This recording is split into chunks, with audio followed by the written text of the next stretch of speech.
In a lush forest hugged by towering mountains, a tiny sparrow named Pip lived quietly. He was small, brown, and often ignored by other animals. But Pip's heart burned with big dreams. He listened to tales from traveling birds about golden deserts, shimmering seas, and vast skies. "One day, I'll see them all," he whispered. The other birds mocked him. "You cross the mountains?" cackled a crow. "You can't even fly high," a woodpecker teased. "Stay safe, dreams are risky," a pigeon chirped. Pip began to doubt himself. One bright morning, golden sunlight spilled through the trees. A wounded falcon crashed near Pip's perch, his wings torn and feathers charred. Pip didn't hesitate. He hopped down, gathering soft leaves and healing herbs he'd seen squirrels use. Day after day, he cared for the falcon. At first, the proud bird stayed silent, but Pip's kindness softened him. "Why help me?" the falcon asked. "You needed it," Pip replied simply. Slowly, the falcon's strength returned, and his sharp eyes warmed with gratitude. As the falcon prepared to fly, he turned to Pip. "You're small, but your heart is huge," he said. "You remind me of a tale about a tiny sparrow who crossed a scorching desert alone, driven only by belief." Pip's eyes gleamed. "Tell me," he begged. The falcon shared the story of a bird tinier than Pip, who flew with no map, just courage. Before leaving, the falcon gave Pip a silver feather tipped with red. "This is a feather of fire," he said. "It shows the strength inside you." Pip's heart raced. That night, Pip couldn't sleep. The story, the feather, and his dreams swirled like a wild storm. At dawn, he packed seeds and water in a leaf pouch, tied the feather to his leg, and gazed at the mountains. They loomed like giants, their peaks lost in clouds. Most birds feared them. The air was icy and wild. Pip took a deep breath and launched into the sky. The first hours were thrilling. The breeze was kind, trees waved below, and Pip felt free. But as he neared the mountains, the winds grew fierce. The air turned cold and thin, clawing at Pip's wings.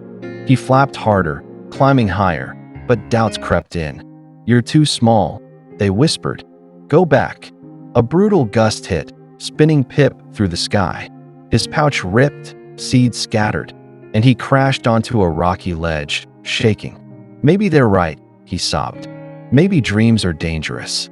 Then he felt the feather against his leg, glowing even in the dark. "The fire is in you," it seemed to say. Pip stood tall. "I'm small, but I'm strong." Pip leapt off the ledge, wings beating fiercely. The mountains fought him. Snow stung his eyes, thin air choked his breath. But he pressed on, flying by night, resting in rocky nooks by day, sipping from icy streams. Days blurred into nights. Then, one morning, he soared over the final ridge. The clouds parted, and sunlight poured down. Before him stretched a dazzling land, golden fields, sparkling rivers, vibrant forests. The sky seemed endless. Pip's heart soared. He'd crossed the mountains. For weeks, Pip explored this new world. He met flamingos with fiery feathers, parrots with clever chatter, and hummingbirds that zipped like stars. Unlike home, no one mocked his size. They listened to his tale, marveling at his courage and the feather of fire. One day, atop a tall tree, a young bird approached. "Did you really cross the mountains?" she asked. Pip smiled. "Yes, and it wasn't my wings that carried me. It was my heart." His words spread, and birds gathered to hear his story. Seasons later, Pip returned to his forest. The crow still perched on his crooked branch, the woodpecker still tapped away. But when Pip landed, they stared. He stood prouder, his eyes wise, his heart glowing. "You're back," the crow gasped. "Yes," Pip grinned, with stories to share. Young birds flocked to him each evening, eager for tales of deserts, rivers, and skies. Pip spoke of storms, the feather, and belief. "It wasn't easy," he said, "but it was worth it." Pip hung the feather of fire by his nest, a beacon for all. When young birds doubted themselves, he'd say, "You don't need to be big or strong. Just believe." His words sparked courage in their hearts. The forest buzzed with new dreamers, inspired by a tiny sparrow who dared to fly beyond the mountains. Pip's story proved one truth. The world may say what you can't do, but only you decide what you will do. The greatest power isn't in wings, it's the fire within.